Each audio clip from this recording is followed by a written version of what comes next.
Thank you all for being here, and I'll just jump in. I'm going to ask some questions. Governor, can you explain your relationship specifically for the people of California? It makes sure that there's no disruption in service and support coming from the state to city, county officials, and direct contractors. $2.5 billion of flexible money in the broad rubric and space of emergency management, continuing to prepare and pre-position, address the immediate needs as it relates to disaster removal and debris, traffic management, and the like. Allows us some time to assess where the gaps may be. We'll take subsequent actions in the legislature. There'll be early action in addition to what was already set forth in the budget that was submitted January 10th. Governor, has the president said he wants to meet with you tomorrow? We haven't had any contact with the White House as of this moment. Can you explain a little bit about your relationship, because you cooperated very well his first term on fires. What happened here? You have to ask him. We invited him out here. I'm glad he's coming out here. I'm grateful that the president is taking the time. I hope he does take the time to listen to the folks impacted directly by these wildfires. I hope he has a chance to visit the folks in Altadena, not just in the Palisades. And I hope he comes with the spirit of cooperation and collaboration. That's the spirit to which we welcome him. I've said this many times: open hand, not a closed fist. And I will reflect on the frame of your question. We had a great relationship during COVID, well established, well defined. I don't think there was a Democratic governor in the country that worked more collaboratively with the President of the United States. That's my mindset when it comes to emergencies and disasters. No politics, no finger pointing. We're going to have the backs of the people in this state, and I hope the president comes back after his visit tomorrow and is here for not just the short run but the long haul. Your critics in the legislature said that it was poor form on your part to establish a special session of the legislature before he even took office to Trump-proof the state, that sent a bad message. Well, the Trump-proof is someone else's words, not ours. I think it was rather prescient. We're already engaged in lawsuits, in litigation. He already has assaulted the 14th Amendment as it relates to birthright citizenship. I think there's a likelihood of additional lawsuits as it relates to some of his executive actions, and we didn't have time to wait past his prologue. Not just my administration, which was just 2 years working with the Trump administration. The Brown administration had 2 years working with the Trump administration. Total, there was 122 lawsuits. We didn't initiate those lawsuits. They were in response to actions by the Trump administration. I thought it was important that we prepare for that, and I think by definition that preparedness has put us in a position where we can quickly move with the Department of Justice to assert ourselves against the backdrop of an assault on a lot of hard-earned progress here that goes back to Ronald Reagan, goes back to the 60s and 70s and 80s. So you could do both things at the same time. Nothing personal. It's just reality and being prepared and having that experience. How is it not, Governor? How is it not personal? You've just described him as an assault, putting an assault on the 14th Amendment. We know that yesterday in an interview, President Trump said that you are responsible for not bringing water down from Northern California to Southern California. Is it possible to isolate this, to isolate the fires, and to have a relationship and a dynamic with the president to help resolve this? And are you worried about the federal government not reimbursing the $2.5 billion? Well, it's not, you have to ask him that question, not personal for me, any of those things. It's just fundamental policy disagreements on birthright citizenship. But on emergency preparedness, emergency management, there should be no daylight between federal administration and state and local representatives, and that's the spirit that defines today in the $2.5 billion, bipartisan. You had not just Tom Lackey, you had a number of other Republican representatives here, and we're grateful for them. We were there, their colleagues were there for other more conservative colleagues in more conservative parts of the state, up in Paradise and Campfire, and never even thought about it, never thought twice about that. So none of this is personal in any way, shape, or form.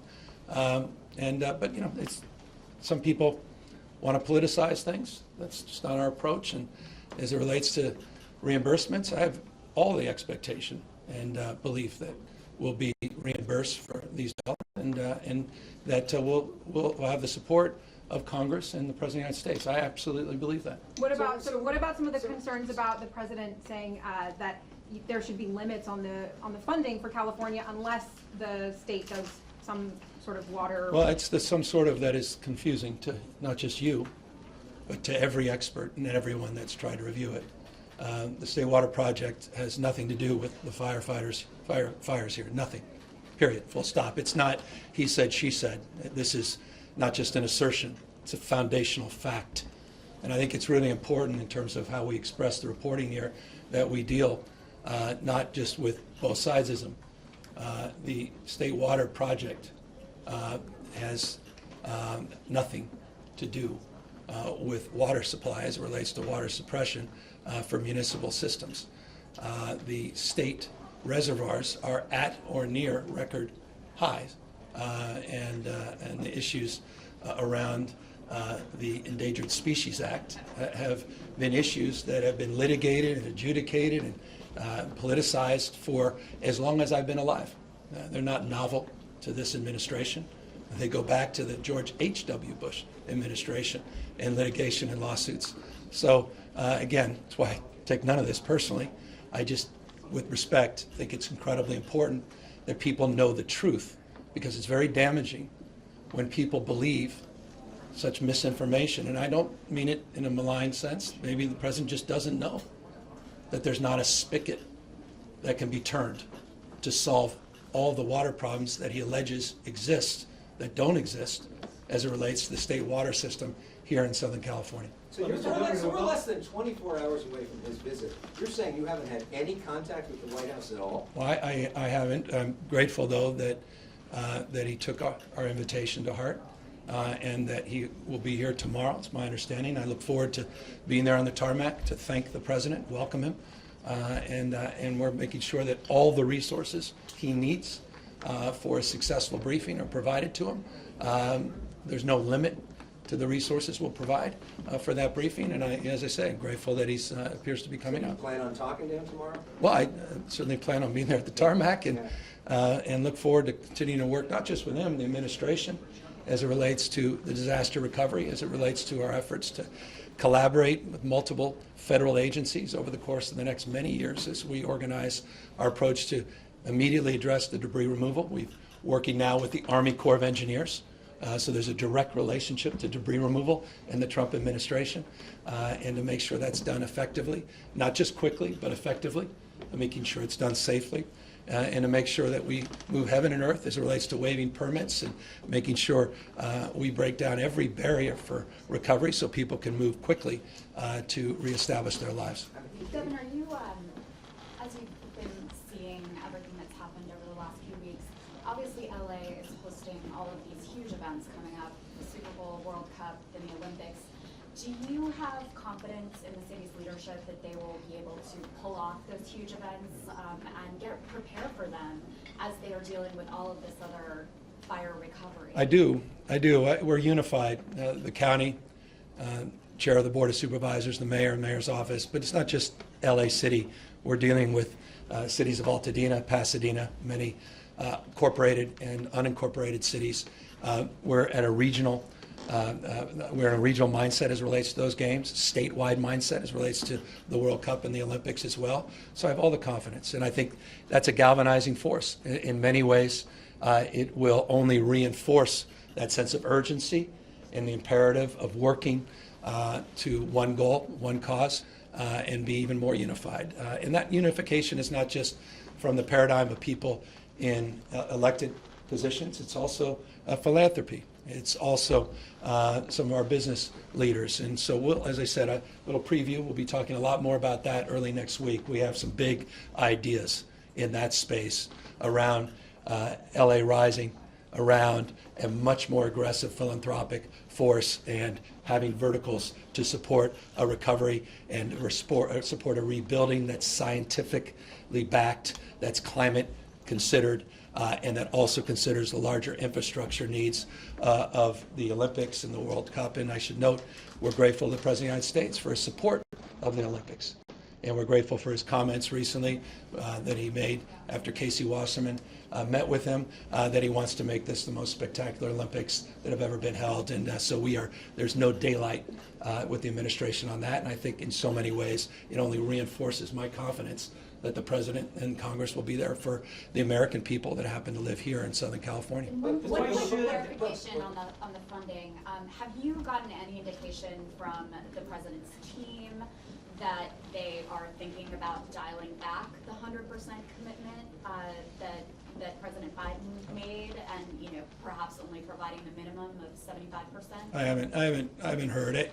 I sincerely expect them to do the right thing, and that's the right thing to do. Governor, without federal money, what happens to California? Let me just expand on what I just said. I have all the expectations they're going to do the right thing. That's what we do in this country. And there's a lot of noise. There's a lot of back and forth, a lot of positioning. You guys are pros. You've been around. You've seen this. You saw it down here in Southern California before I was even elected governor in Orange County as it relates to reimbursements. I mean, you saw the Paradise Fire before I was even sworn in as governor. We're going to get this done.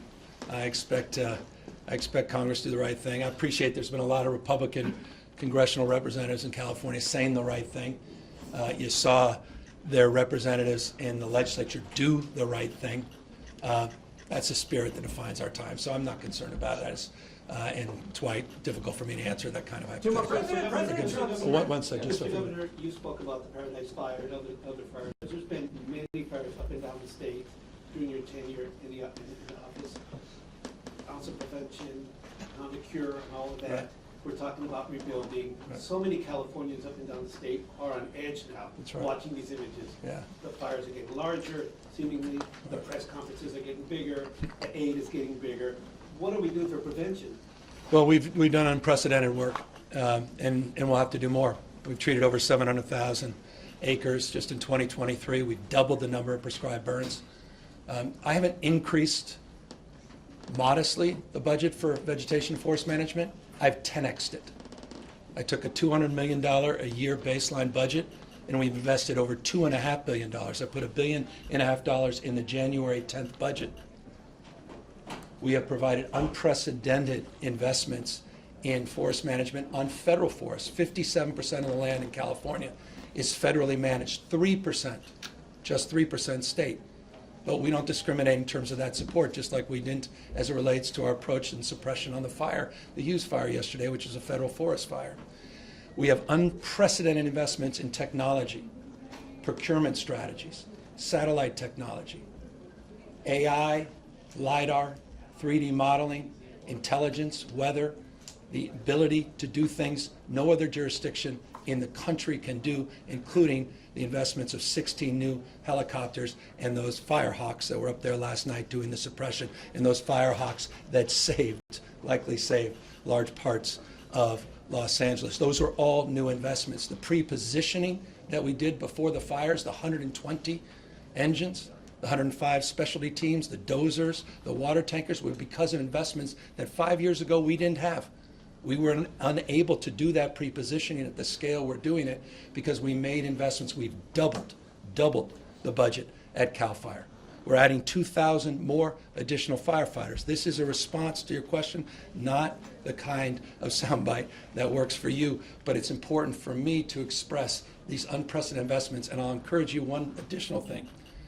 We laid out in a task force, a forest resilience task force, a detailed plan, 99 specific action items, and we have a dashboard that lays out the thousands of vegetation and forest management projects this state is doing. We established a shared stewardship council, a partnership with the federal government to provide support for aiding 500,000 of additional acres of federal forest vegetation management. We ironically did that during the Trump administration. By the way, I'm halfway to fully answering your question. The reason I say all this is to reinforce the point. The first action I took as governor of the state of California was an executive order to change procurement on vegetation and forest management. I followed it up 6 weeks later in Placer County and identified through a state of emergency a declaration of emergency in Placer County, right near Auburn, California, to move 35 large-scale, high-profile projects to address the vulnerability of 200 communities.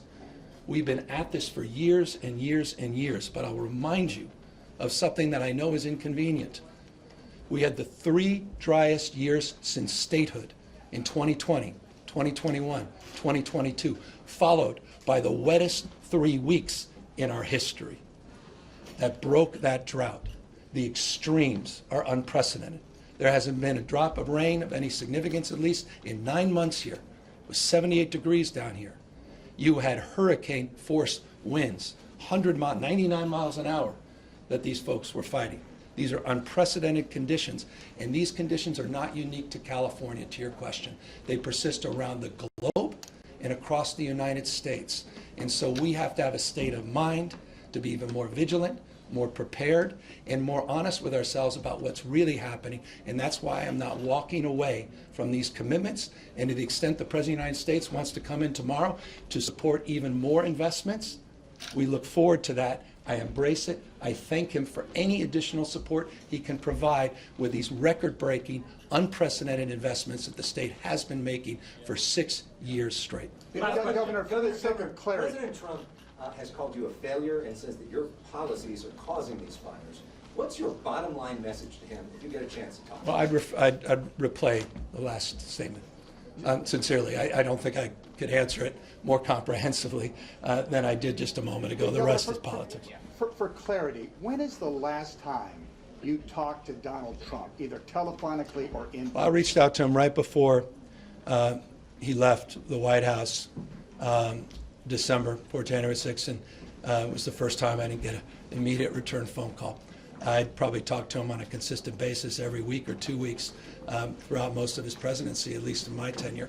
That was the last time. Years. That was the last time, yeah. And I reached out to him after his election and before this incident. And so I continued to try to reach out. And I think you know this well, of a lot of relationships in the Trump world, a lot of relationships of trust.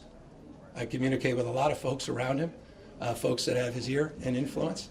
I don't want, this is a sideshow, a lot of this stuff, but I know it's the show that will probably be the focus of a little bit too much tomorrow, when all I care about is what we can do together to move past this moment and start rowing in the same direction to get this region back on its feet. Is anybody, any of your contacts in Silicon Valley who were at the inauguration, have any one of them reached out to you? I talk to all of them all the time. Have they given you any indication as to your standing with the president? Look, this is not about me. This is about the people of the state of California. It's nothing to do with me. We've had issues on emergency response and emergency support from President Trump in 6 states, not California. This predates my tenure as governor. You can look back to his specific quotes about Jerry Brown. You can look back to the specific comments he made about not providing disaster aid under the Brown administration. You can, I don't have to remind you of Puerto Rico or other states, including Georgia, Utah, where this was the same. So I just hope we can sort of expand a consciousness and create a context for this. This is situational. Don't color it in any more than it needs to be. I'm here for the long haul to support the president where we can, to defend our values where we must, to have the backs of diverse communities. At the same time, we work together on critical issues. And let me extend that to one final point. I've been working my tail off to get the largest conveyance project done in California's history, the Delta Conveyance Project. I would love to have the partnership of President Donald Trump. I sat there and I created new environmental waivers and judicial review to get the Sites Dam built in Northern California. The first above-ground dam done. We've been working our tail off. I'd love to have his support. We've invested $8 billion, look this up, $8 billion in infrastructure investments to harden our conveyance system to support water delivery throughout the state of California. We had not done that in decades. That's this administration. I want to continue to do more. So I'm very grateful, in one sense, that the president's so focused on water conveyance in Northern California. I just think he's got something wrong. I don't think it, I know it, as it relates to the state water project having some direct impact here, or somehow that there's been 15 years, as the Vice President says, of dams that have been empty when they're at record highs. And so I'd love to have that conversation tomorrow. I don't imagine that's likely. You know how these things go. But I think it could be helpful if we provide that context and that information. And I look forward to working with the President on investments beyond just wildfire recovery. Think Thank you, guys. Donald Trump's endorsement on Delta would help you with the legislature?